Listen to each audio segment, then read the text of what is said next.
I just came off of Coppola land. This is a guy who's got power. He can make the entire industry flex. Like, he'll make them all turn based on a... Did you like the movie? No, but I love him, you know? Yeah. Yeah, and we fought all through the thing because it wasn't my dream, and I was trying to learn his dream, which you're always trying to do when you're on a movie. You're trying to learn your guy's dream. Sometimes those dreams aren't easily accessible. Sometimes you feel like you're not old enough to get to the dream. With me and him, it felt like that. It felt like, oh, you know I don't know about, you know, because I'm a baby and you done lived a life, you know? So I would acquiesce to him. But I remember...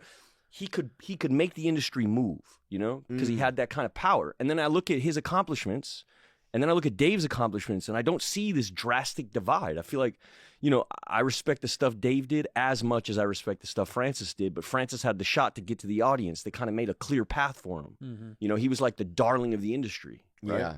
And so... I don't know how many resident geniuses you boys have, but I don't have any, you know? Yeah. The fact that I know Dave feels like some kind of miracle. So then it was like, oh, well, if I could just work on Dave's stuff forever, that would be a dream come true. Oh, wow. Yeah, so then it was like, how do we get Dave a channel? How do you get Dave his own Dave Mamet channel? You know? That's how the conversation started. They dragged me into it. So what we discovered is you don't need Hollywood. You don't need a bunch of money. You need some talent, you need an idea, and you need a fucking telephone. Funny to hear you talk about talent because that's very funny to hear you talk about talent. Anybody who's a David Mamet fan, talent's not a big David Mamet word. Persistence. You know, like just like grinding, throwing water at the same fucking mark on the stone for long enough, and eventually it'll happen, I think. Even with you, because I feel like with you, it's like... I have to be careful. I can't really tell you all the way how I feel. I respect you too much. You know what I mean? I kind of have to, through Evan, because Evan and him have something I didn't have. You know, I'm not spending every weekend all the time, you know, with Dave like that. So Evan was good at translating things that I couldn't, like, you know, like I would just come off too thirsty. I think I would scare you because I'd be too ambitious, too thirsty. Because when I say stuff like, Dave, I'll do anything you ever want to do. I think you're the greatest writer. It almost sounds like bullshit. No, it's not bullshit. Listen, the first moment, No, he goes, "It's not bullshit. I am the greatest." Hey, facts. He knew facts. No. Best response ever. Listen, from the first moment, we had a mutual friend who eventually sold both of us out, and my mutual friend was having a lunch with Shia, and I'd always admired Shia's work very, very much. And I sat down, and my mutual friend says, "Oh, sit down, Shia LaBeouf, Dave Mann." I say, "Hi, Shia LaBeouf, why I so admire you." And Shia says, "That's not necessary." Huh. And it was fucking shocking. Wow. It's like, it's fucking shocking. It's like I saw into who this wonderful man is in a second. I'm a human being, you're a human being. It's a pleasure to meet you. You remember that? Yeah. What's the movie called? Oh, Henry Johnson. HenryJohnsonMovie.com. That's how you get it. Henry Johnson. Oh, it's out now. It's out right. Everyone can watch it now. Yeah. And then can you give us a brief synopsis of what it's about? Or? I mean, Dave would be better at it. The way I see it, it's these two lifelong friends, an old guy and an old woman. They've been high school sweethearts, and they've both grown old together. But they meet again, and their lives seem to be older. But they go on a road trip, and I'm kidding. What fucking movie? No. This is not our movie. There's some other thing going on in his head. That's not the thing we made together. As he said it, I was like, this isn't it. No, it's about like empathy. It's about like overdosing on empathy.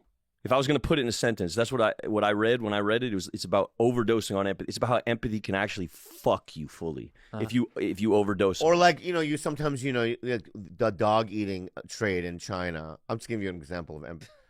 What I think the movie's about. Hold on. Wait, we're getting a dog eating now? No. Just let me see me through. He hasn't eaten breakfast yet. Yeah. Fucking hungry. Yeah. And it's like, I hate these people that, you know what I mean, do this to these kind animals, and then I go to China, right? Mm-hmm. Right? And I'm like, oh my God, look at this puppy. And the puppy goes, and eats my face. Right. Yeah. Is it like that? About that? Just like that. Just like that. How do you think about Yeah. Am I right or no? No. Yeah. So we did this thing as a play, and we're doing it as a movie, and it's about a guy who is so compassionate that he ruins everything around him, and everyone takes advantage of him. He ends up going to prison, and he ends up getting his life changed by the boss Khan over there, and then some shit happens. Wow. Some shit happens. Yeah. Pull up the site just so we have it for everybody. What is the shit happens? You get like a little fondled or what? What do you mean, me? Yeah. No. You mean, you went right there, huh? It could have been it could have been 5,000 things. That's the movie I want to see. Anyway, Okay, how Henry long, Johnson. Shia, how long, when you're done filming this, how long does it take you to kind of clear your head out of it? Well, I never done a play, so I run these lines in my shower still. You do? Wow. Oh yeah, they're so tattooed to your head. I don't know. I mean, I never prepped anything like that. Lines never really mattered to me. And now, after working with Dave, they kind of, I don't know, they don't matter to him either. I didn't know that walking in though. Walking in, I thought you better get every fucking comma. Right. Well, but see, that's the trick. Is the best thing in the world if you're rehearsing a play is tell everybody, show up learning your lines. Don't show up if you're not letter perfect. And most actors don't know that anymore because they've been badly trained and badly rehearsed and they want to sit down and talk about where they went to school and what their character had for lunch and all this bullshit. True. So Shia, because he don't know any better, knows better than any of them. Just show up learning the fucking lines. Because if the actors show up in a rehearsal late day one, knowing their lines, what do? You Nothing. block the play. It takes you 3 days, and then you put it on. Yeah. That's it. Do you say anything with like someone like me, right? I don't know my lines ever. You know what I mean? Say what? I never know my lines. Yeah. Oh, yeah. Yeah, but would you yell at me? No, I'd say learn your lines. Oh, that's it. And you would. No, he wouldn't. No, you would. Yeah. Yes, you would. I'm telling you, Bobby, you would. And you'd be great. Even the magic of Mammoth couldn't get this guy. No, I think lines. the both of you be great. Well, I mean, wait a second, but you're a stand-up comic. You Yes. say like, wait a second, two guys go into a Whorehouse. Whorehouse. yeah, of course it's a Yeah. whorehouse, but Yeah, you're yeah. going to grow up on The bar. The bar. Yeah, well, you got to know your lines, right? Gotta know your lines. Oh, I got. If you're All right. telling jokes, you got to know your lines. Okay, yeah. well, I not gotta even know. lying, but you memorize the bit. You know what I mean? But no, we memorize where we need to get to, right? Yeah. So it's like Exactly. the words around it. As long as we can get to the joke, Yeah. what actually makes it funny, Yeah. that's fine. But you guys do line by line, like word by word, right? Yeah. Yeah. Like, I couldn't just go into- Only because it's better. If I could ad lib, if I could ad lib better lines, I would. Yeah. And have on every other show. Yeah. But when you're With here, him, of course. It's no, like Aaron Sorkin, him. Yeah. You don't. Yeah. There's no need to help. Yeah. I Yeah. understand. I understand. Yeah.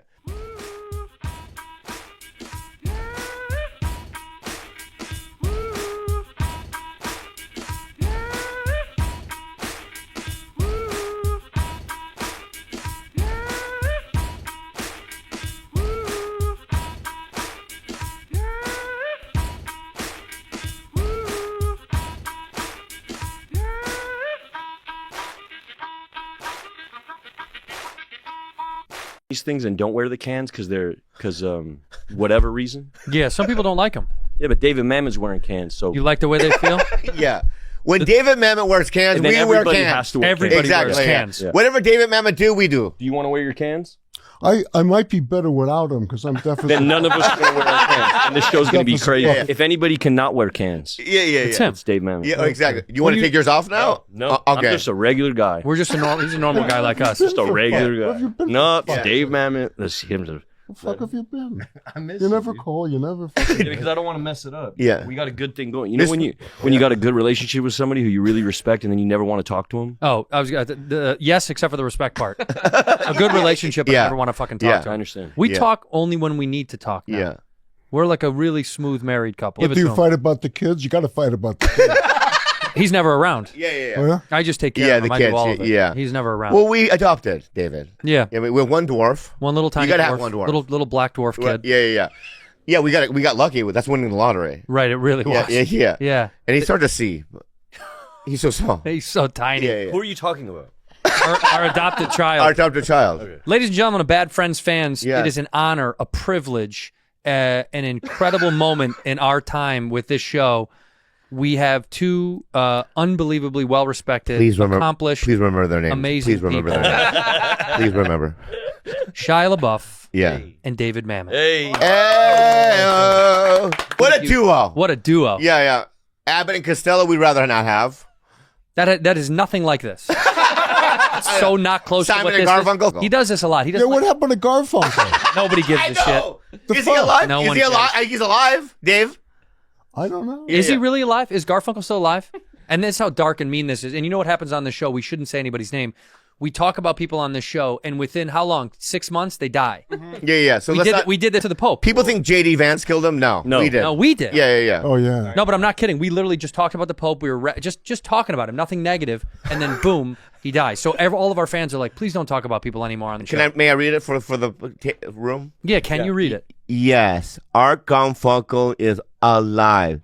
He was born on November 5th, 1941. Isn't it incredible that David Mamet's such an incredible writer, I'm a terrible reader. a Pulitzer Prize winner, and Yeah. you can't even read 4 words without anything complex inside of it. Yeah, well, give me a complex word. I can say it right now. Yeah, but that's his genius. Give him a Shia, that is- Shia, I'm a genius, right? I know you. Yeah, I know you too, dog. Hey, I've given you so many compliments. If I give you another one today, it'd be uncomfortable. Yeah, please don't. Well, I got to do it. It's the best T-shirt I've seen in 85 Oh, well, the years. T-shirt. Oh, Get really? out, get out. Where'd you get the T? It's magnificent. Well, there was a not dwarf, but he's a small man, Dean Del Rey. We know a small man who collects T-shirts, and I was over at a house, and he goes, "You want this for 50?" And I go, "Yeah." Have you gone to a 50? vintage fair lately?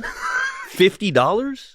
Yeah, is that too much, That's huh? too much. No, man. Really? That's No. crazy. Yeah. If you go to a vintage fair now, Oh, he's big on the fashion, though. He spends on the $2,700. stuff. Look at that. Look Yeah, at yeah. that. Yeah. Yeah, but this is a remake, David. This is an original. This is like a print. That's a lithograph. I love Exile Main Street. I love Let It Bleed. I like the band. Yeah. That goes. It's called Made Worn. Yeah, guys. he goes to these. There's a company called Made Worn. They do this. It's like fake retro shirts. So Oh, it's not. Bob. That's great. You know, I knew when you were going to come on, you were going to do that. You see those shoes, Bobby? Yeah. Those are actually earned worn. them. Those are earned. Earned That's them. earned worn. Well, these aren't earned. These aren't earned, and these are called Golden Goose, and they come. No, distressed. Bobby. He likes Bob. pre-worn bullshit. He loves it. I understand it, though. Yeah, I get it. Well, explain it to me, Shia. Well- if you understand it. I know you very well, Bobby. I feel Yeah. like I grew up with you in a weird way. You did. Yeah, in a weird way. Well, I met your dad first. Well, I met him. So Radford Hall used to do these big comedy things, like where they'd bring in all the comics. Oh, can we talk about go. sobriety? Yeah. So I met him in a recovery. Basically, we're in a big Radford Hall.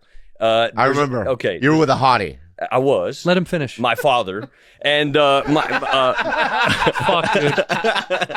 and Bobby was like the headliner for 3 years in a row. And I remember the first year at Radford Hall, I really wasn't looking forward to it. And then Bobby got up, and about 2 minutes in, his dick came out, and all the drunks in the hall loved him. And it's been like that for 3 years. And then I think on the third year, I remember went up to Bobby, and I tried to talk to him. You were very busy, and you had a beautiful woman with you. But I remember telling you you're my favorite comic. And then I said it to you 3 or 4 times from then on. I saw you at Elijah's thing. Yeah. Yeah. That was really nice for you to show up to that. You took your dick out in front of all these people. Yeah. But sober. it was They were that kind of sober. party. You've It was never- that kind of party. You've Yeah. never done anything like that before. That's like that's a new. Well, But this is 2004 or something like that. 2004, dog. Oh, let me tell you something. He's still doing that bit. He's still using that fucking bit. David, I have to say to you, Any male nudity in any of your films, David? Any male? Any Not male yet. nudity? Not yet. That's a very good question. I don't know. I don't think so. I mean, yeah. Again, do I like look at attractive people bringing each other up? Yes. Yeah. But on the other hand, it's a cheap way to get out of a scene that you don't know how to fix. Right. Oh, that's Right. right. Yeah. That's right. I think if you're well endowed, you can't do male nudity. I think it's Yeah, only yeah. good if you're 3 inches and under, and Yeah, then you can get away with it. That's what I say to him all the time. The only Yeah. reason he gets away when we do live shows Because it's brave. Because then Yeah. it's brave. Well, I would Because then it's brave. You look at Bobby do that, and you go, "That man is so brave to do that." See, I think you're close. I Yeah. think if your penis is too big and you Yeah. show your penis on a live show, it's rude. Yeah, it's rude. I think if your penis is too small, Yeah. it's fun. Yes. But if you have a regular penis, that's brave. Am I regular? Am I regular? Yeah. You are. You're regular. You're Oh, regular. thank God. He is a My regular. dad used to say I was small the whole time. Well, your father was an alcoholic. My dad did that. beat you with golf clubs. So what does he know? Yeah. My dad did that. Guys, am I having a fucking time Sorry. war? Sorry, Dave. Yeah. I Sorry. mean, it's like Sorry. when I was a kid, I started doing this shit. They'd say, "What do you think about Mark Twain?" Now we're talking about your dick. Sorry, Dave. Yeah. Sorry, Dave. That's my fault. I'm sorry, So I David. brought it up. Yeah, My What do fault. you My what do you Things think? change, right? What do you My think fault. about Mark Twain? I love him. Yeah. What about Mark He was Twain's a dick, sloppy though? kisser. Did you know that? No. Mark Twain? Yeah. Did you know A him? sloppy kiss. No, I didn't. He was a little bit before my time. He met General Grant, and General Grant said the motherfucker stuck his tongue down my throat. That's what he said about Mark Twain. Twain Wow. made out with Grant. What? Yeah. Wow. Wow. And he said he was a shit kisser. Yeah, that's right. Great writer, shit kisser. Whoa. Wow. Yeah. That's incredible. Was that a thing from a kiss hello is polite? You have to receive it. What if you don't? What if you're not in the mood for a kiss hello? Exactly so. You Yeah. got to turn your head. But that's always, don't you find that that's always, you feel like it's a put down. You're going to say, oh, I guess it's the thing we kissed this person in the lip, and they turn their head a little bit. Right. You want to fucking die. Right. Yeah. Well, the other day I went on a date with five times this girl. Remember the hot supermodel? And the fifth time I went in to have a kiss, and she turned her head shy. Oh, guys. Oh, It's my God. terrible. Is this the girl that I met at the movie theater? No.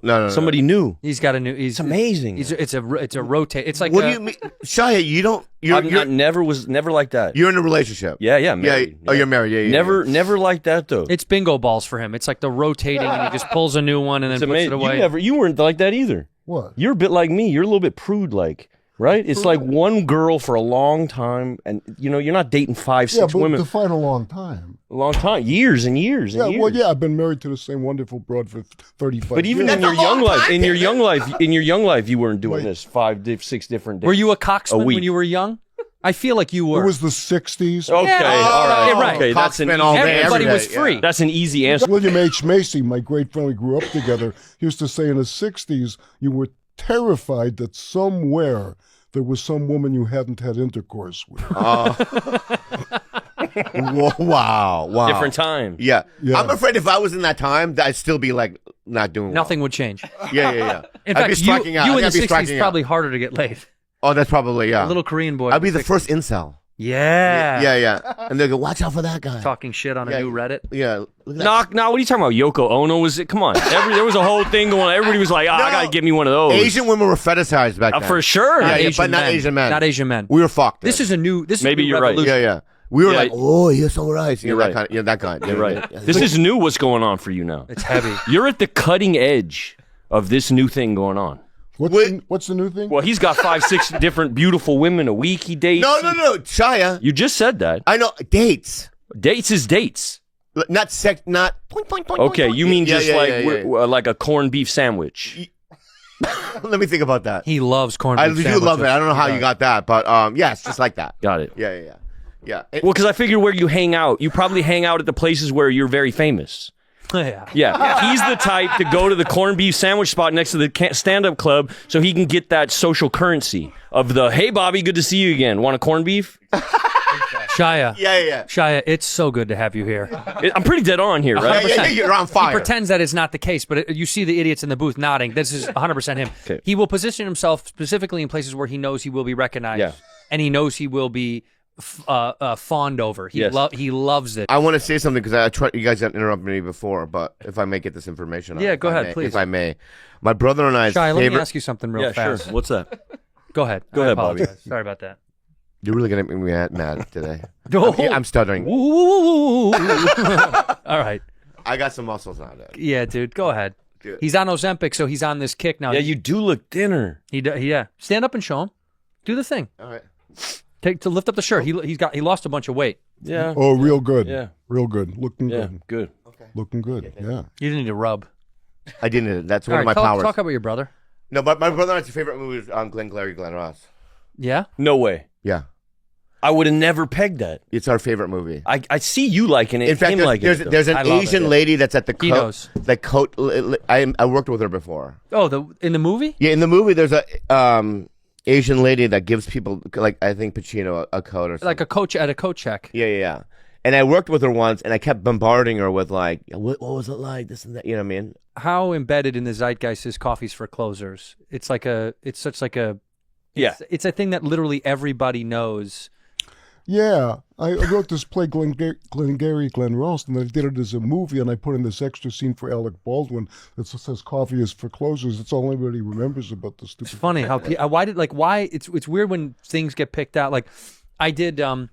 I work with Pete Fairley, same kind of thing. And Fairley says the thing that you think people will pick out of it is probably the thing that they least will recognize, and the thing that you can't fucking believe they took, like the coffees for closers. You never thought that was like a moment that people would steal, and then No. it would be like used over in other things forever. because it is. They put it in fucking like Family Guy or other shows will reference it. Yeah, that's great. And what everybody adores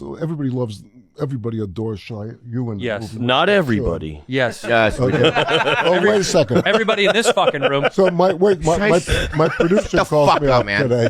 My producer calls up. He says, "Dave, you've been doing this forever. I don't want to tell you your business, but don't forget to plug the movie." Let's do that then. The movie's called. We'll do it later. Yeah, okay, later. We do it later. We'll do it now. fucking later. But here's the thing: in the movie, he's got a line. He plays a prisoner, and the other guy, Evan Jonikite, who is the guy who he's turning out is now his punk, says, "But how do you know all this shit?" And his line is, "Baby, I do this for a living."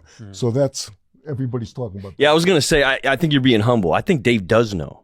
I think, when we're doing the play, he's there. It's not like Dave's gone and the play's dead and then we're just putting it up. He's in the crowd. He's not watching us. For the most part, I mean, I don't know what you're watching, but when I'm backstage watching you watch, it's a whole lot of, he's in the back. He's all the way in the back watching the backs of heads. Wow. And so like when heads start looking around and stuff, he's got to fix his script. No shit. At least what it feels like. The stuff that gets revised, and we don't get much of it, and it happens pretty quick, and it happens pretty early in the process, but he'll come to the first 5, 6, 7 different shows, and he'll watch the crowd move around, and you'll get these little revisions, and that'll be the last of it. See, that's the thing. A lot of movies, most of the people who make movies never see their movie with a live audience. Yeah, right. And none of the executives do. Right. So what they're doing is completely theoretical because you got to sit in the audience and say, where did the attention fade? Why? And how can I fix it? Right. Because if not, what the hell are you doing? What about focus groups? That's why they're there, right? Yeah, when but they it's so test rare. a movie No, focus groups are bullshit. That's for marketing department. Oh, I see. Okay. Yeah, focus. I'll tell you good focus groups here, because what you do with the focus group is you ask the people to become critics. So you're bringing out the worst in them, just like you bring out. Think about it. Think about it. We go to a restaurant, right, and we have a pretty good time, and then the chef comes out and say, "We're going to sit down for half an hour, and we're going to talk. What did you like? What would you like different?" Well, I don't want to feel stupid. So I'm not going to say I had a good time. Yeah, you got to have something. I maybe a little bit more salt in that thing. So there was a guy called Joe Farrell who invented this, like in the 70s, 80s. I was doing a bunch of studio movies.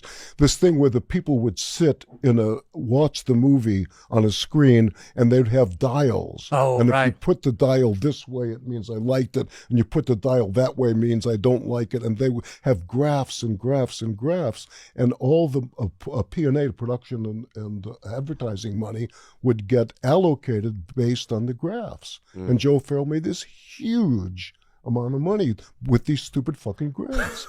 And I was talking to him one day, I did a movie, and I said, "Well, Joe, I guess the numbers aren't quite as good as they could be."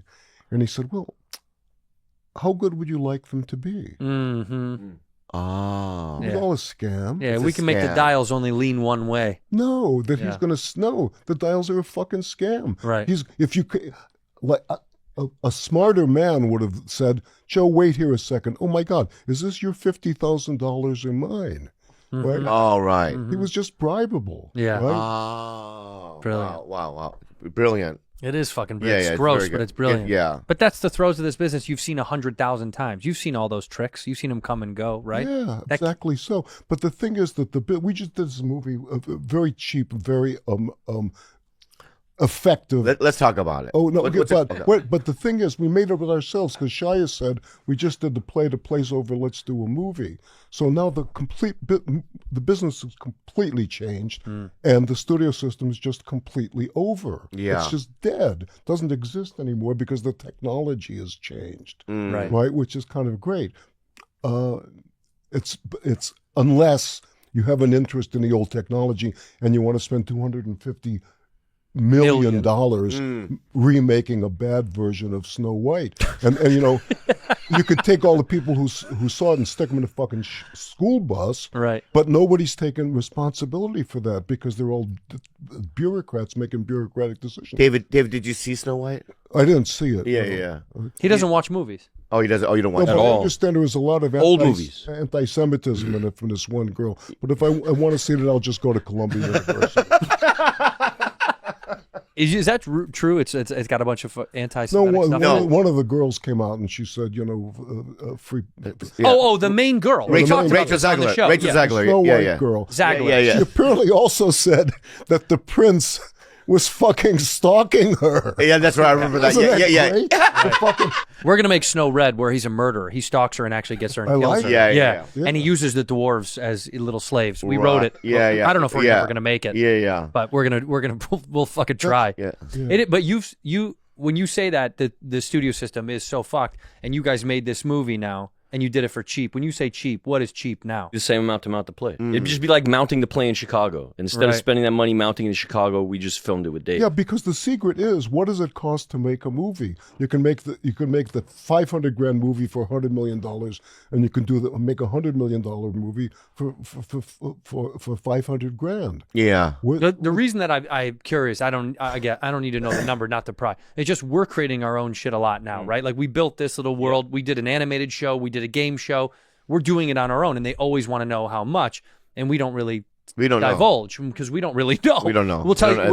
We'll tell you what would cost us But to they throw it shot together. in 1 week, meaning like the actors are very prepared. Yeah, 1 week They is know the incredible. lines, Shut the fuck all up. of He's that taking stuff. shots at us. He's saying we're not prepared. Yeah.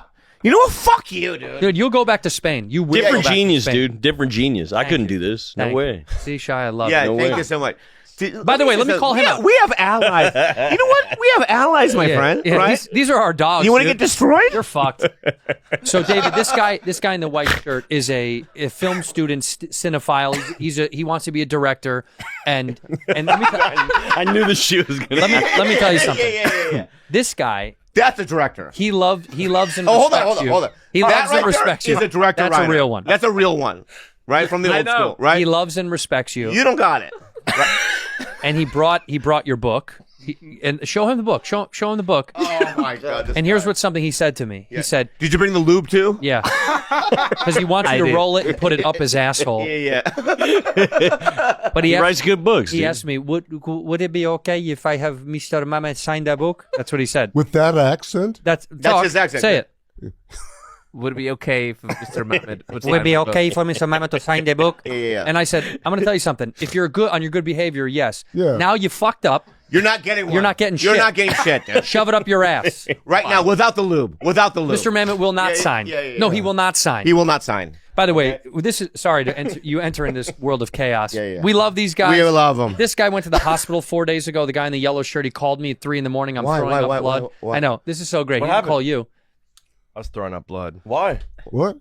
They don't really know, actually, but McCone over here took me to the hospital. Coney picked him up. Whoa. He was sick as a dog. He called me. He had to go to the hospital in the middle of the night. Well, wait a second. One guy's in the hospital, the other guy can't. Does everybody over there have a disability? Yes. Yes.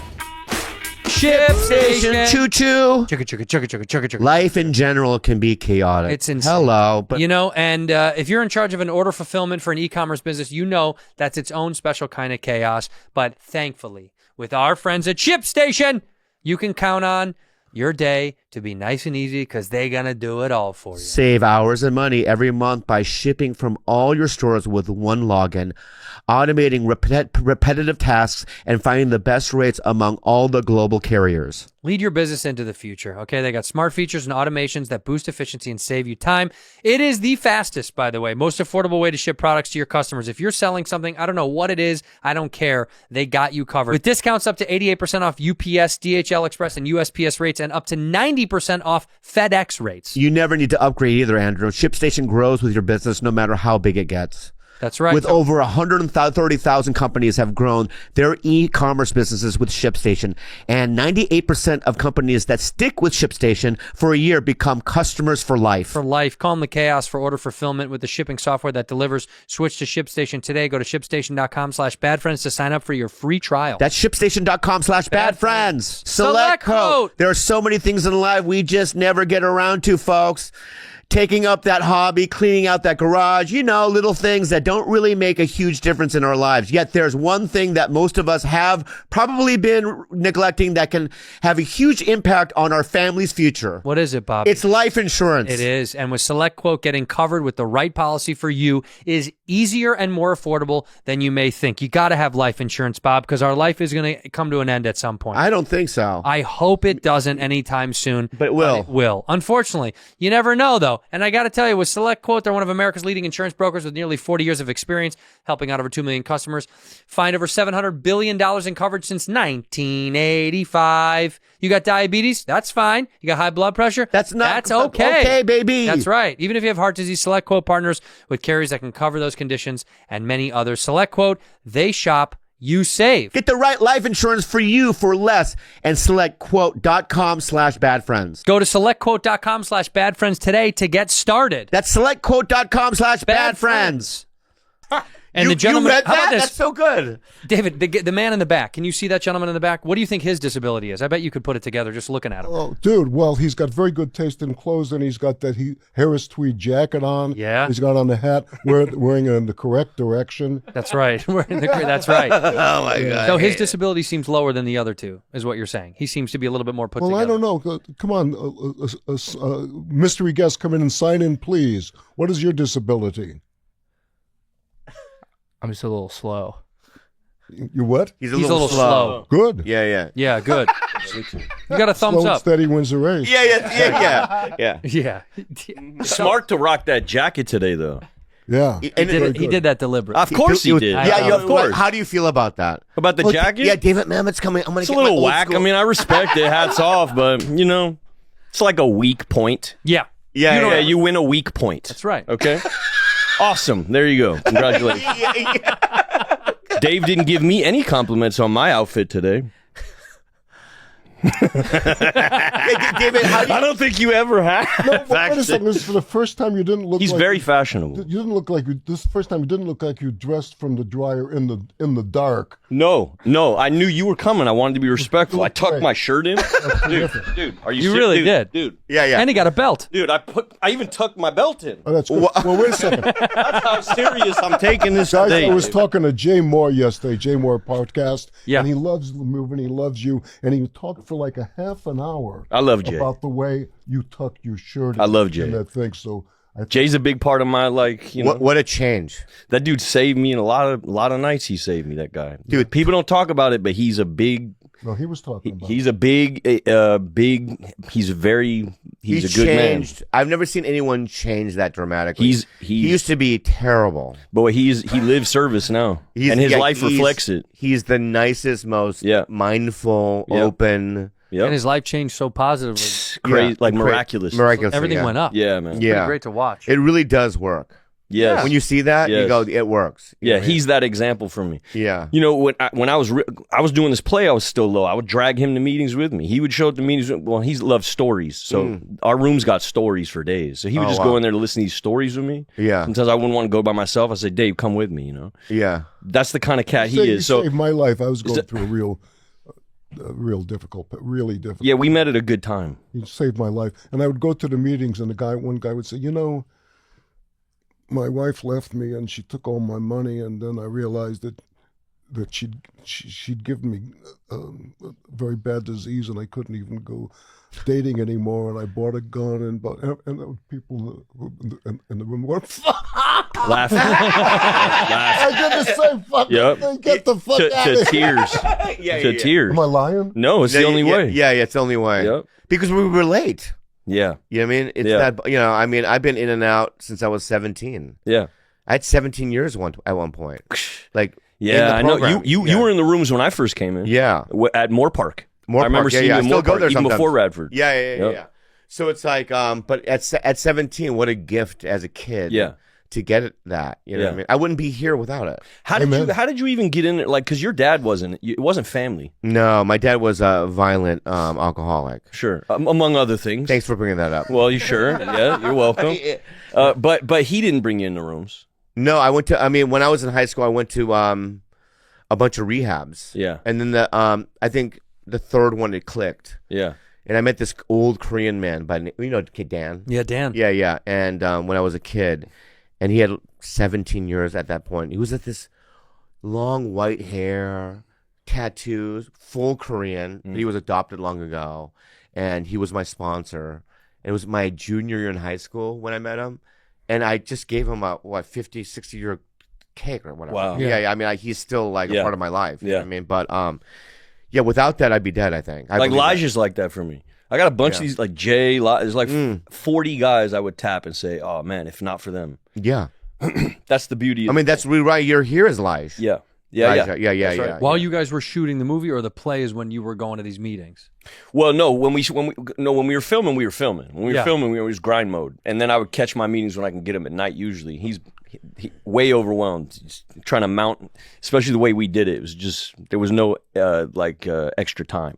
Yeah. But before all that, because he is who he is, and maybe it's just my thing. There's a getting over Dave Mamet process. You know what I mean? You got to get over it. You just got to get over it. It'd be like being asked to play Batman. Like you just got to get over it and get to the work. It's like you can scare yourself to complete mute. You can terrify yourself. First day he walks in and you're about to be in a play that he wrote. It's one of the scariest moments of my life. Or like the first table read.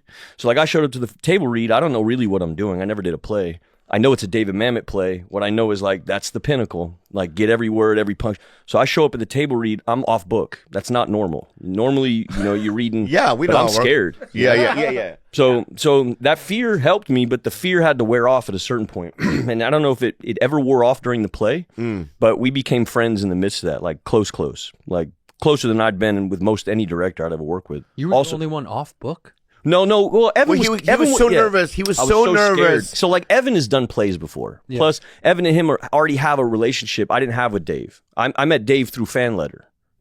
I've been trying to get to Dave for 10 years. And there'll be a project that pops up, and I'll do anything. What do you want me to do?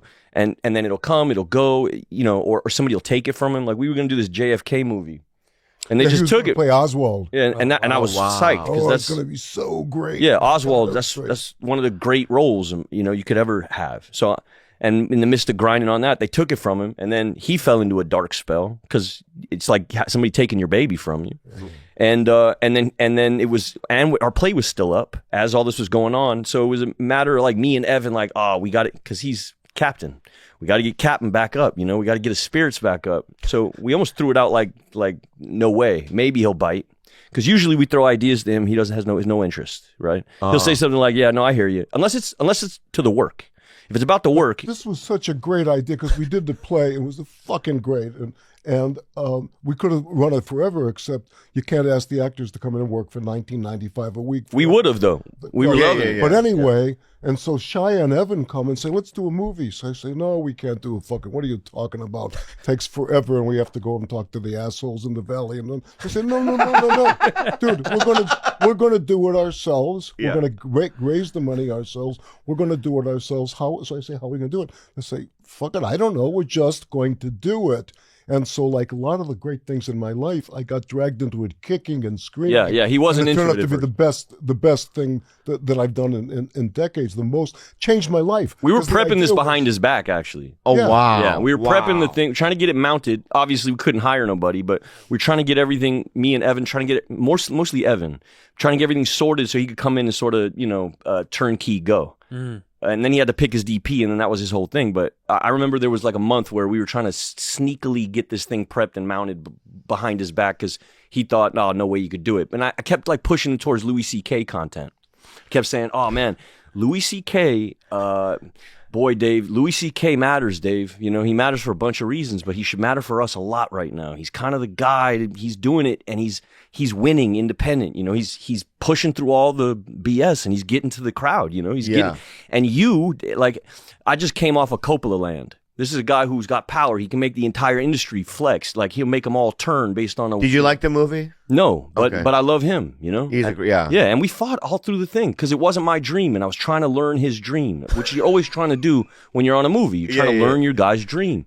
Sometimes those dreams aren't easily accessible. Sometimes you feel like you're not old enough to get to the dream. With me and him, it felt like that. It felt like, shit I don't know about, because I'm a baby and you done lived a life, So I would acquiesce to him. But I remember he could make the industry move, you know, because he had that kind of power. And then I look at his accomplishments, and then I look at Dave's accomplishments, and I don't see this drastic divide. I feel like, you know, I respect the stuff Dave did as much as I respect the stuff Francis did, but Francis had the shot to get to the audience. They kind of made a clear path for him. You know, he was like the darling of the industry. Right? Yeah.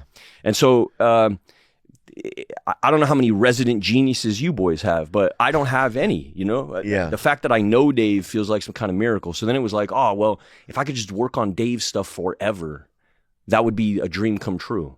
Oh, wow. Yeah, so then it was like, how do we get Dave a channel? How do you get Dave his own Dave Mamet channel? You know? That's how the conversation They started. dragged me into it. So what we discovered is you don't need Hollywood. You don't need a bunch of money.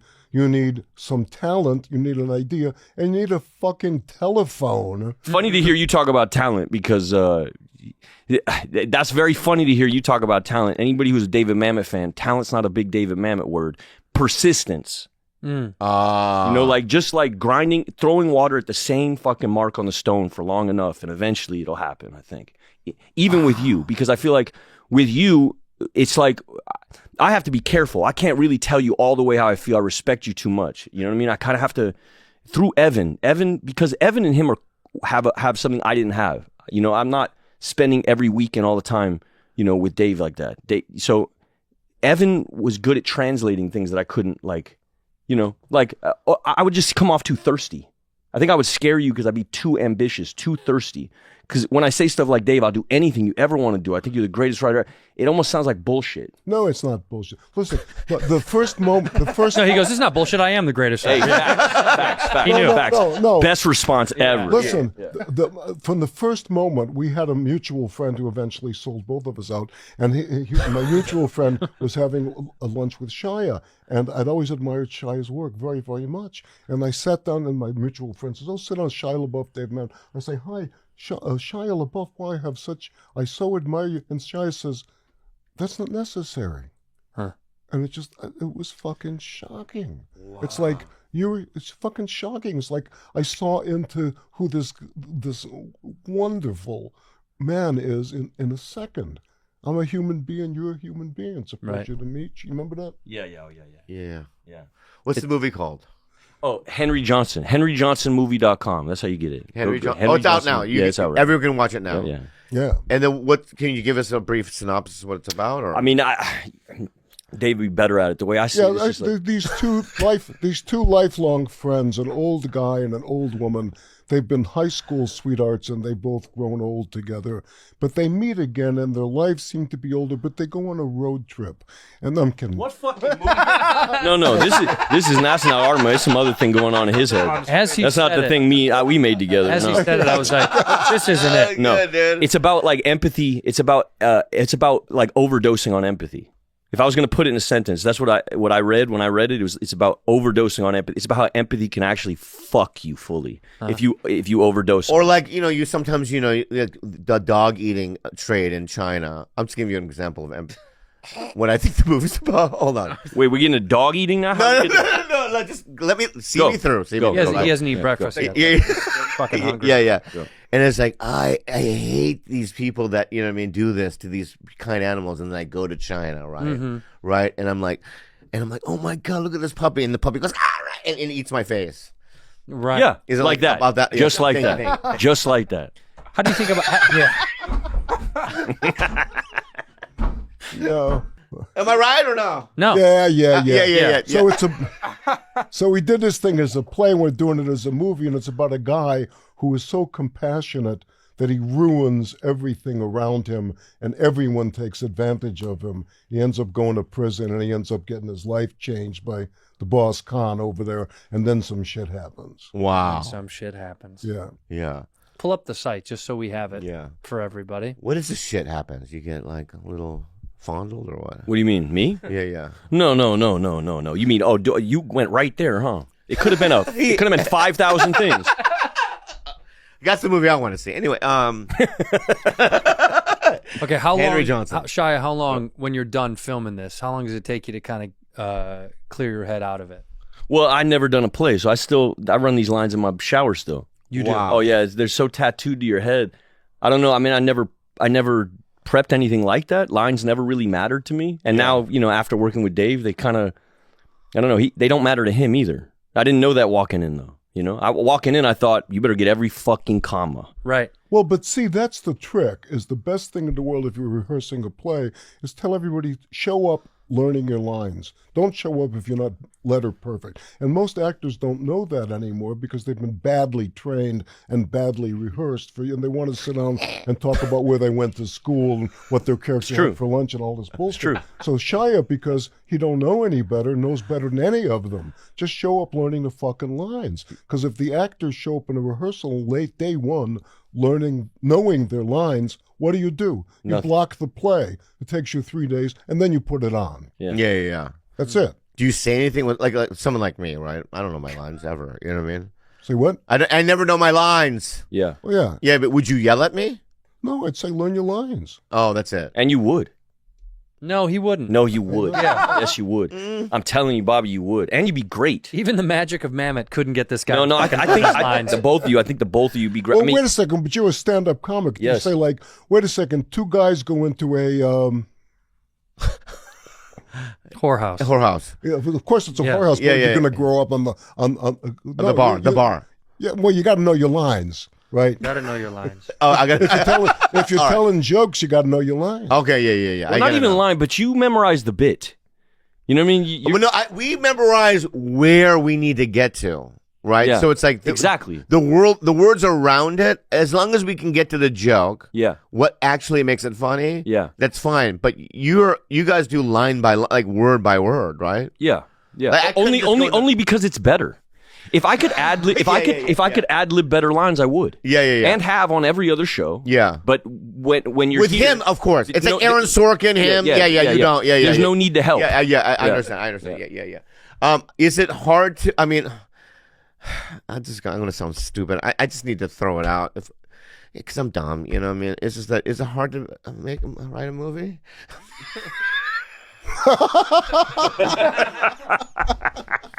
Hey, listen, dude, if you had Stormy Daniels on, would you say, where do you get your ideas? Yeah. She's coming on after this, isn't she? She's later? Yeah. Yeah. Well, yeah. Is it hard to write a fucking movie? Dear David Mamet. Is it hard to write a movie? I'm not Hotoi Shanani or whatever his name is from the fucking Shohei Ohtani. Yeah, whatever his name is. Write it down. I can't Write hit it that every down. time. Hoche Anani. Hotoi Anani. I Write can't that hit it down. every time, dude. You know what I mean? I'm sorry, dude. I just throw it out there. Yeah, well, You know don't what I mean? throw either. Just All right, fucking all right. just underhand. Ask him what you really want to ask him. Be honest. That's not a bad question. There had to be some. I got you. There had to be some harder than the others.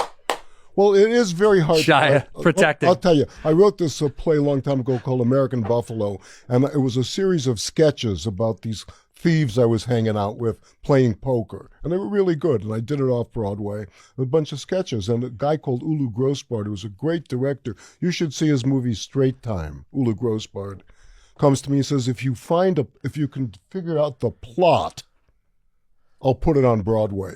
So I went from being an out-of-work cab driver to I had to sit down and figure out how to write a plot, which is very difficult. And then he put it on Broadway. So I said, oh, I get it. I know what keeps the asses in the seats. A plot, which means making the audience wonder what happens next. That's a plot. If you can write a plot, the dialogue doesn't have to be good, which we know because we see films in translation. Right. Right? Oh, right, we right. want to know what happens next. Oh, wow. So yeah. it's very hard to write a plot because it's an equation. And the mind always wants to come up with the easiest thing, right? But the easiest thing is probably not the best thing, because if you can beat yourself to the punchline, the audience can beat you to the punchline. So in comedy, what you got to do is you got to beat the audience to the punchline. Give them enough to wonder what happens next, right? A penguin and nun and a rhinoceros go into a whorehouse. Yeah. They want to know what happens next. I do. Yeah, I do really Of want. course. I do want to So know. what does happen? What? What does happen? You know. Oh yeah. You climb inside the Now, the rhino's penguin fucks the butthole. nun and the rhinoceros Oh, no. eats them both. I'm wrong. Oh, no, that's not it? No, I was saying we climb inside the rhino's But let me butthole. tell you, Yeah, so okay. a penguin, a nun, and an ostrich go into a whorehouse. Where's the rhino? An old brick, He's taking tickets. and they say the whorehouse is an old brick building on a quiet residential street, the kind of street where maybe your grandfather and grandmother were. I want to know what happened in the whorehouse. I don't want you to tell me Right. about how it was built. Right. Today's episode is sponsored by Acorns. Look at me. What are you? You're a mongoose. I'm a little squirrel. Oh, Squirrel. And you're collecting acorns. Yes. And you know why? You're saving it for your future. I'm saving up for my future, Yeah. dude. And that's what Acorns does. You know, retirement is just around the corner for many, many people. And I got to tell you, you got to save up. You got to invest. You got to do the right things to make sure your future feels safe and easy so you're not left doing stuff later in life that you just don't want to do. What is it? Acorns is a financial wellness app that makes it easy to start investing for your retirement, because the sooner you start, the more of a chance your money has to grow. That's right. And anybody can do it. Everybody should do it. You can sign up for Acorns Gold and you'll get a 3% IRA match on new contributions in your first year. That's extra money for your retirement on Acorns, right? You don't need to be rich. They'll let you get started with the money you got right now, maybe even in your pocket. You'd be surprised at what just $5 a day could do for you. Also, back in the day, when I started making a little money, I did put some away. You did? Yeah, and that it comforts me for the future. Yes. Because its stuff grows. And it should. Sign Yeah. up now and join the over 1 million all-time customers who have already saved and invested over $2.2 billion for their retirement with Acorns. You can head to acorns.com/badfriends or download the Acorns app to get started. Paid non-client endorsement. Compensation provides incentive to positively promote Acorns. Tier 3 compensation provided. Investing involves risk. Acorns Advertisers LLC and SEC registered investment advisor. View important disclosures at acorns.com/badfriends. DraftKings Sportsbook. The NBA Finals are here. It's an official sports betting partner of the NBA. They're pulling out all the stops to make this a Finals to remember. And here's something special for the first timers. New DraftKings customers bet $5 to get $300 in bonus bets if your bet wins. That is pretty impressive. That's amazing. Those of you that are playing, you know. And don't miss your last chance to bet on the NBA this season. Download the DraftKings Sportsbook app and use the code BADFRIENDS. That's code BADFRIENDS for new customers to get $300 in bonus bets if your bet wins when you bet $5. Only on DraftKings. The crown is yours. You got a gambling problem? Call 1-800-GAMBLER. New York, call 877-8-HOPE-NY or text HOPE-NY 467-369. In Connecticut, help is available for problem gambling. Call 888-789-7777 or visit ccpg.org. Please play responsibly on behalf of Boot Hill Casino Resort in Kansas. 21 plus, age and eligibility varies by jurisdiction. Void in Ontario. Bet must win to receive a reward. Bonus bets expire 168 hours after issuance. For additional terms and responsible gaming resources, see dkng.co/audio. But do you ever write with other people, though? Or do you just... Okay. Trying to help you, bro. Trying to help you from the slap, you know. Yeah, hold on. a couple of times I wrote with other people, but at some point I stopped doing it because even when I wrote with them, I say, thanks a lot, go sit down. Tell us about your time in Chicago, can you, though? Because we talked a little bit off air about when he was talking about, prior to Steppenwolf and prior to every theater in the city. Yeah. What were you doing? I was, I got out of college and I was unemployable because I didn't know anything. I didn't know anybody. And the idea that someone was going to support me, meaning my parents, was unheard of. I mean, both in my generation and in my family. So I came back and I got a bunch of jobs. I worked at everything in the world because you could always get a job in Chicago. And I got involved in theater, and I saw some stuff that I found very provocative, so I started writing plays about it.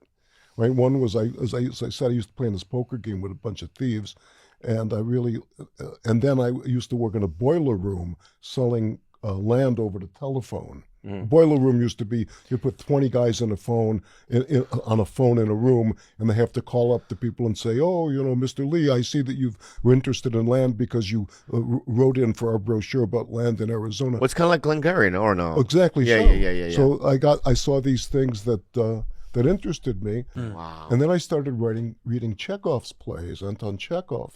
Is that the Star Trek guy, or the other one? Star Wars, not Star Trek. Star Wars. Okay. Yeah. I just threw it out. Oh, there was a guy called Chekhov in Star Wars. No. Hey, wait a second. I got a question for you people. How do you remember the difference between Star Trek and Star Wars? I can tell you, I can say a million things about it. What are you talking about? He can tell you. He's obsessed with Star Trek. They're completely different worlds. Which is Star David. Trek? Star Trek is based on Earth, like the society that we live in. Yeah. But like hundreds of years from now. Yeah. And then we have a what's so funny? It's a crew. The Enterprise. It's a crew of explorers from Earth Yeah. that Is it explore. William Shatner? Yes. It's William Shatner. Yes, Shatner. Yeah. Okay, good. Did you like him? Well, Yeah, because I'm mad at him because he fucked me once. Not literally, but in a job. How? Oh my god, it was the worst. I get a call from the Billboard Awards. Remember they used to have these stupid award shows, these annoying award shows. I don't remember that. Okay, we want you to do a sketch with William Shatner because they knew I was a Star Trek fan, and I go, yeah, I'll do it. So they fly me in. It's basically a scene with me and William Shatner at a poker table, right? So I'm sitting there waiting for William Shatner, right? And he comes in, and there was another guy that they hired too from LA. I forgot it was a black guy. I love black people.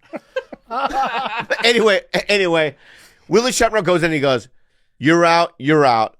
And then they dragged me out of the tent, and he goes, he just rewrote it just now. So I got back on the plane and flew back to LA. Wow. Yeah. Whoa. William Shatner, no blacks, no Asians. That's his way. Yeah. Yeah, exactly. Now we know who he really no is. Aurora and no fucking no, but wait a Zulu. second. I got a question about William Shatner, okay? Yeah. Right? It just occurred to me. Yeah. He's reading his newspaper out in the back by his swimming pool, right? And his wife, who's an Olympic, like an AAU swimmer, is swimming around the pool. And she comes over, and apparently, according to him, he put his foot accidentally on her head. And she drowned. She died. Yeah. So my question is, what was he reading? Yeah. I'm sober. I'm a good guy, you know. But speaking of wait. Speaking of Louis C.K., dude. Speaking of Louis C.K., we talked about Louis. That when we were doing this JFK movie, I know him from around, right? Mm-hmm. And he was considering playing Jack Ruby against his Oswald? Lee Harvey. Wow. How awesome would that? You have guys been? know him too, huh? Oh, yeah. Yeah. Yeah. Nice guy. Yeah. Also, you know, I get so nervous around him, dude. also one of the greatest Me too. comedic Yeah, writers yeah. that we've ever seen. That's what I'm saying. It's to be the same thing that I initially like. It's the same kind of thing. Sure. Well, so wait a second. So I called up Louis. So we're starting this new thing, right? We're going right to the people, and called up Louis because I knew he was doing it. I said, "What's the secret?" He said, "There's no secret. Call up my guy." I call up the guy. The guy says, "Yeah, there's no secret. You go online, henryjohnsonmovie.com. Yep. You put up an Instagram, wherever the fuck that thing is, Right. and you go out and you talk to people like you, and people buy your product. That's the secret." Yeah, that's it. Is that you don't have an Louis Instagram? cracked that code. Yeah. Yeah. Louis learned very early on when he did the first iteration of his Louis show. I don't know if you ever saw it, Yeah. but it was almost mocking multicam. It was like a clever kind of spin on shitting on multicam. And I don't think people got it, right? So then when he did, Lucky Louie, that's what it was. And then when he did his second iteration of it, which was Louis on FX, he kind of just stopped all the bullshit and was like, I'm just going to give you my world, my way, without any fucking directional notes from a studio and a thing. And the deal they made with him was he got to write it, direct it, produce it, and edit and push it out the way he wanted. So they didn't touch it. Right. So he was really the groundbreaker for, to be fair, what we do too. Yeah. Like this podcast shit, it's because of those formats. Because he was like, fuck it, nobody tells us what to do. And if you did, I don't want to work with you. So every time FX was like, you can't do this or you could do this, he was like, I'm telling you again, either I'm going to do it or it just doesn't happen. That's okay. So we kind of did this because this was our answer to, you know, him and I going through the business and either not getting roles or auditioning a lot and getting tired and being like, we want to make our own. I've had enough waiting in line. Yeah, he's waited too Can't long. do it anymore. Audition. I'm done. He's done. And also, I think Rogan and Mark Maron also paved the way in terms of like having this format be something that we can just be like, you know, like fuck Hollywood. Yeah, but we wanted to be goofs. We just wanted to be goofs. We wanted to goof all the time. Yeah. Which is hard to do now.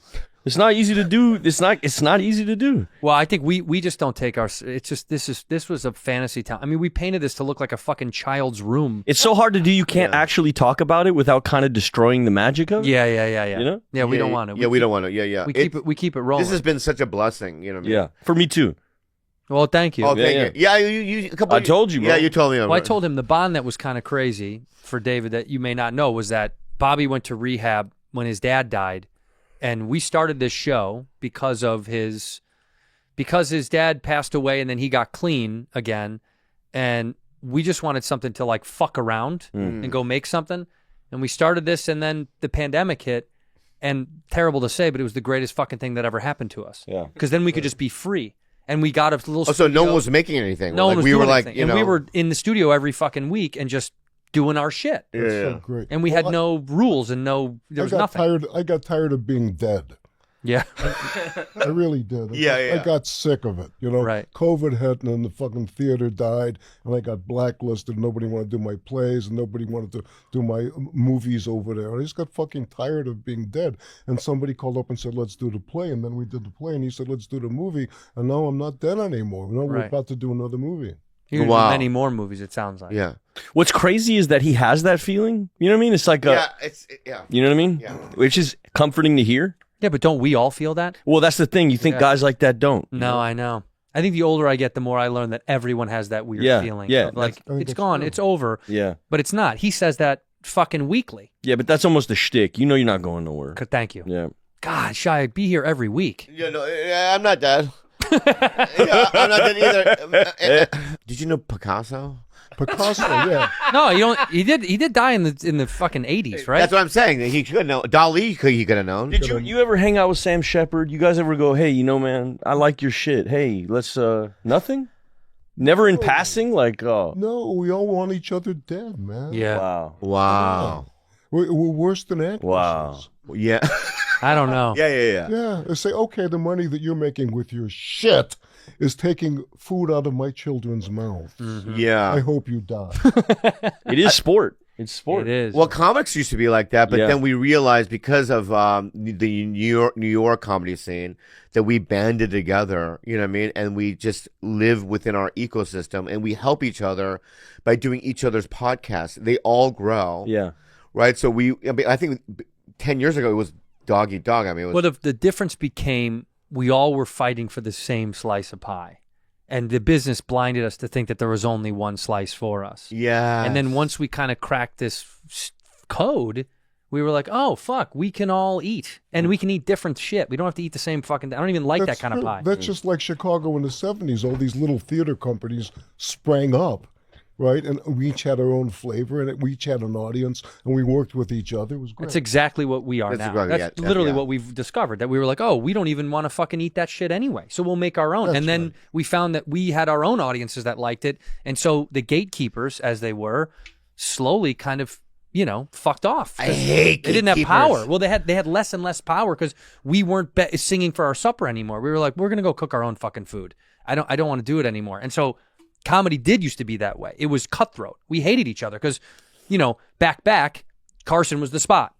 Those guys wanted to fucking slit each other's throat. For us, Tonight Show, doing Letterman, you know what I mean? Getting those, then getting a Comedy Central half hour or maybe getting an HBO special was impossible as a young person. So I think it just cracked. It recently cracked, which is what you guys are doing with the movie. Same thing. It's over. I say it's like the Erie Canal, right? However great the Erie Canal was in 1825, you can't put enough money into it to make the Erie Canal work again when the railroads come in. Right. You can't put enough money into Snow fucking White, right, to make the studio system work again when the Potterverse exists. Yeah. Nobody's watching. Right. Yeah, nobody's watching. What's yeah, the yeah. last great thing that you've watched that's new? Last great thing that I watched was new. I liked Casablanca. That was pretty good. Yeah. Here's looking at you, kid. I mean, he just learned about it yesterday. last week. Yeah. Who do you think is someone that you don't have to answer this if you don't want to? Who's someone that you were excited to work with that let you down, and then vice versa? Who are you? Who Well, are he's you not like? he's not gonna say that. Man. Well, he might do. No, I don't think Nah. my How about the other one? my first reaction, you're talking about actors? Hey, dude. Hey. Anybody in And- work? Andrew. All the producers let me down. Every That's one right. of them. That's right. Those are a bunch of That's what I fucking want to hear. thieves. Yep. Yeah, that's They're the lying Scum. swine. Trash.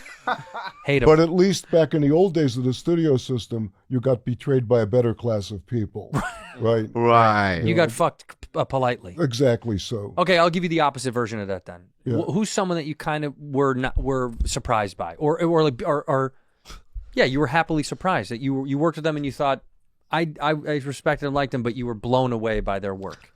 Well, I've worked. Shy sitting right there, by the way. I've worked with the greatest actors over the last 50 years, including Shia. Has never worked with a better actor. Yeah. Ever. What about Gene Hackman? Same thing. Never worked with Shut a better the actor. fuck Shut up. the fuck real, up. Shut the dude. fuck up. Yeah, what Yeah, about you? let him fucking rest mouth, in dude. peace, you fucking Piece bastard. of shit. Shut Now, up. how come you never mentioned the Asian lady either, his Yeah. wife? Yeah. You didn't talk about her. It's always Jean. What about Wait a second. Chang He Chang? went on a Whatever- big rant. What's her name? He went on a big So rant. He goes, Gene, so I never worked with a better actor than Gene. No. Oh, yeah. So Gene introduced, the first time I met him, he introduces me to his wife, Betsy, who was a concert violinist, an Asian woman. And he says, this is my wife, Betsy. I met her in a massage parlor.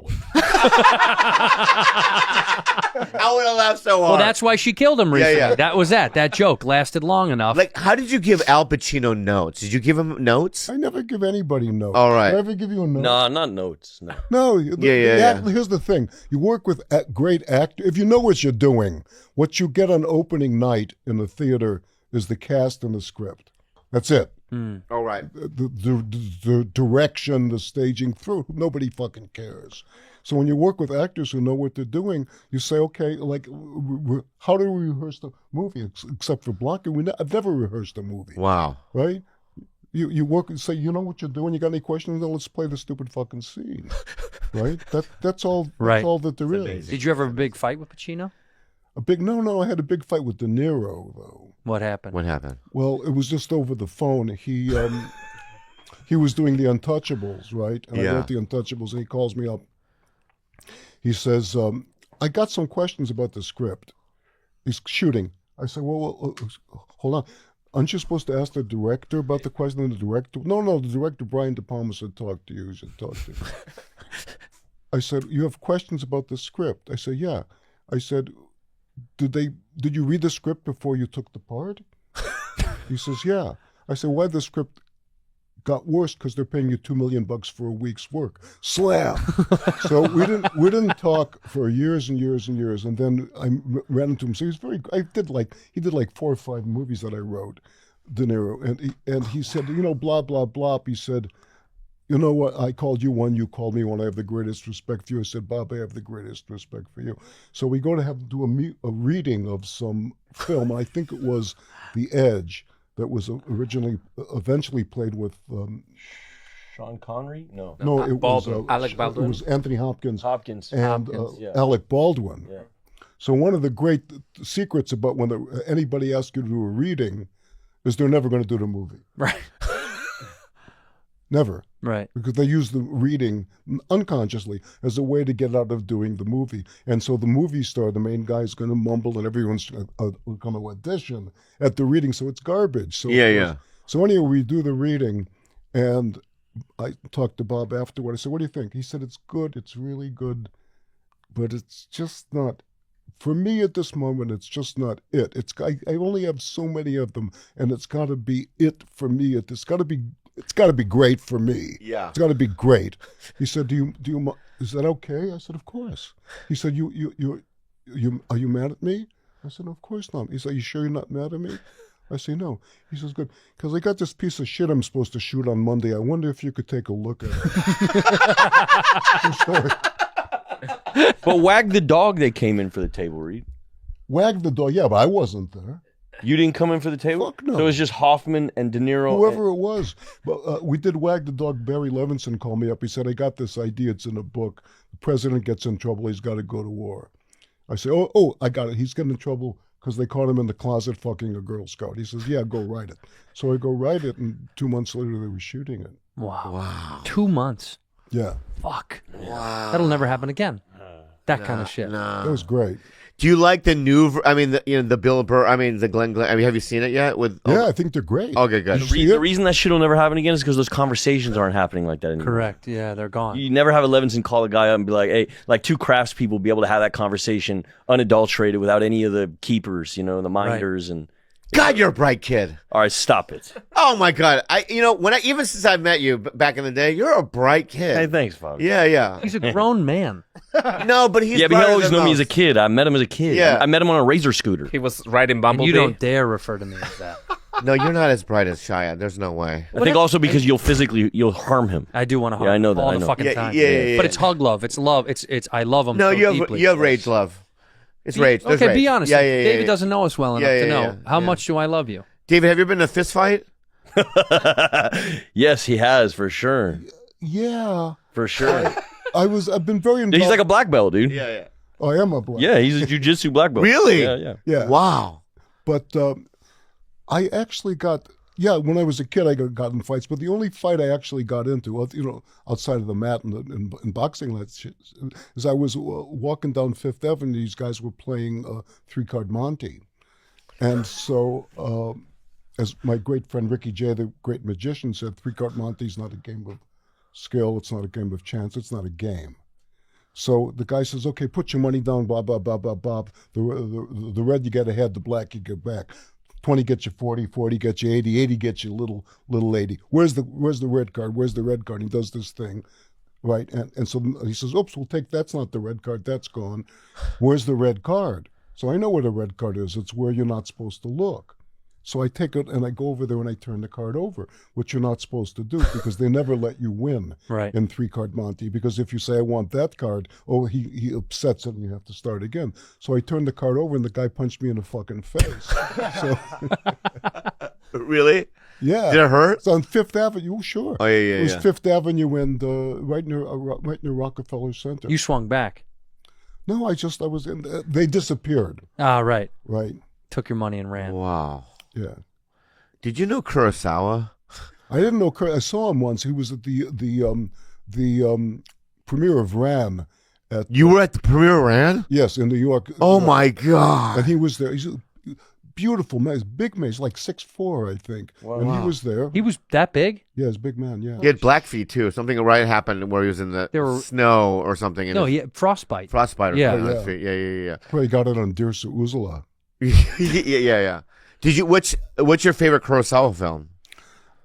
I'm a huge fan. I know I bring it up a lot. Go fuck yourselves. All He right? does love Kurosawa. I think. Well, He's here, obsessed.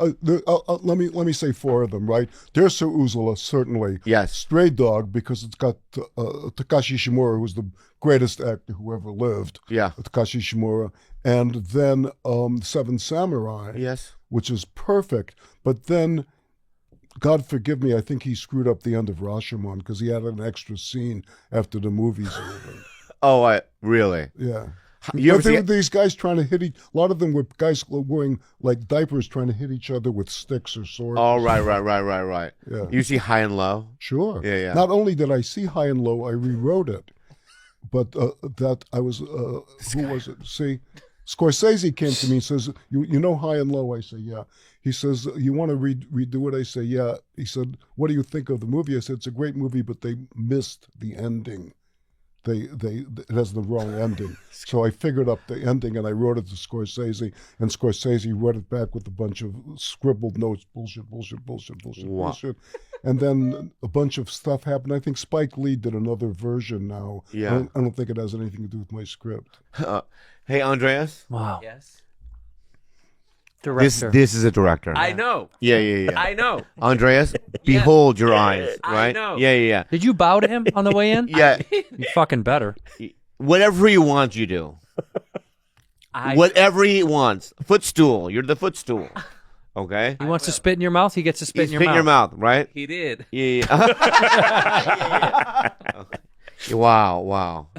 So, can I ask you something, Yeah. Mr. Mamet? Did you enjoy yourself on this Do I- podcast? He wants to know, yeah. I've had a great time. You guys, I mean, come on, get out of here. Okay, here's one for you, Andreas. I'm a man who enjoys talking to a man who likes to talk. It's Sidney Greenstreet in Casablanca. Way to go, fuck up. He's not ready. I was. Hit him again. He's not ready. You're not ready. ready, You're bro. not ready. And this is why You're not you ready. are where you are. You're not ready. Yeah. Hit him again with something else. Give him another one, one. please. Okay. Fiddle-dee-dee, I'll worry about it tomorrow. Who's that? God, this feels so... You're not ready. Oh, Not come ready. You're not ready at all, dude. That I believe Oh is my the God. last line of Gone with the fucking Wind. Come on, dude. Come on, The dude. fucking. Maybe you could be boom operator for that. Thank you. Yeah. By the way, he's going to go home tonight, talk to his wife. Oh, he's gonna kill himself. He's going to kill himself. Yeah. He's going to be like, David, Oh, wait a second. David Mamet insult me in front of the crew over and over. I got one. 2 million It's the people best line watching. I ever wrote. Okay. Yeah. Well, that happened. You're not ready. He wrote it. He's not ready. He fucking wrote He it. wrote it. It's in Staten, Maine. Alec Baldwin is in a car with Julia Stiles, and he's drunk. He turns the car over. They're drunk out of their mind. She's underage. Obviously. He crawls out. He looks at the car about to blow up, and he says, "Well, that happened." Yeah, we all know. You know what I mean? But I don't know, man. I apologize, Dave. How do you not know that? Just for good measure. Yeah. Just to sink it in for everybody. Please go see the movie right now. It's available now, right now. We command as a duo. Henry Johnson. Watch it Henry right Johnson after you listen to this right now. You Yes. watch it right now, dude. Please go see Henry Johnson. We're going to put the link in the description down Yeah. below because it Thank you, guys. means a Yeah. lot Thanks, to us. guys. Thanks Support very our much. friends and our family. That's kind of the big thing about our fan base. They do like to support our family. We love that. Yeah. Continue on, and please go watch Henry Johnson at henryjohnsonmovie.com.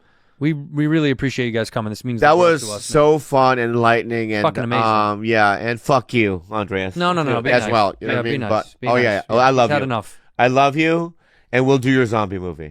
Thank you. Oh, he's got us a zombie movie he wants us to. What do you think about zombie movies? I love him. Yeah? Yeah, Train to Busan. You ever see that one? Which one? Train to Busan. No, No, It's a I Korean didn't see one. that Before one. 1980. But I thought it was really Yeah, interesting that we have all these things about zombies and vampires because it was about a culture that was dying. Right. Oh, wow. America, Western culture is no longer dying anymore.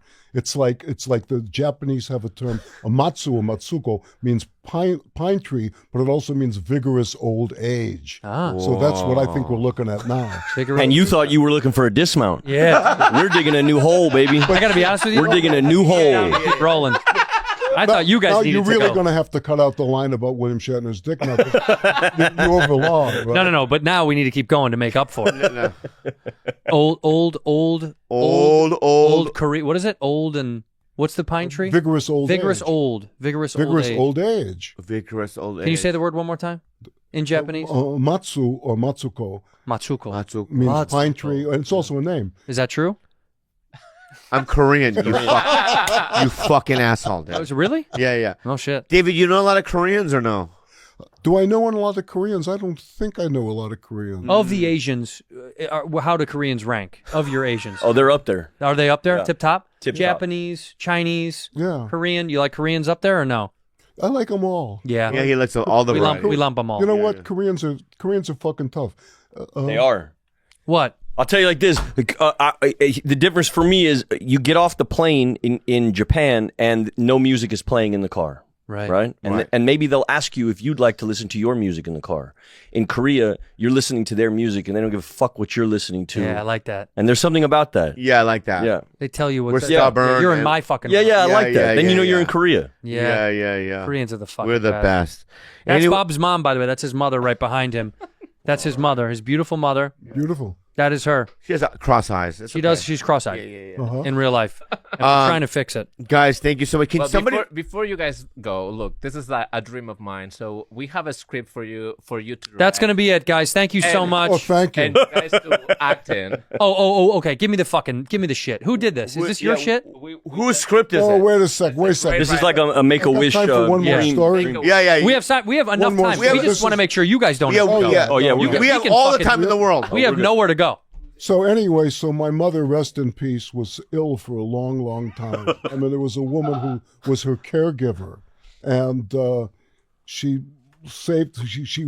elongated my mother's life by years, and loved my mother, and was just marvelous, and made a lot of personal sacrifices. And my mom died, and this woman came up to me, and I said, I don't know how to thank you for your. I mean, it's beyond what I. It's godly what you've done. It's beyond generous. If there's anything in the world that I could do for you, anything ever that I could do for you. And she said, well, my nephew wrote a film script. I said, anything but that. Can one of you guys look into that camera and go, thank you for being a bad friend? Yeah. Thank you for being a bad friend.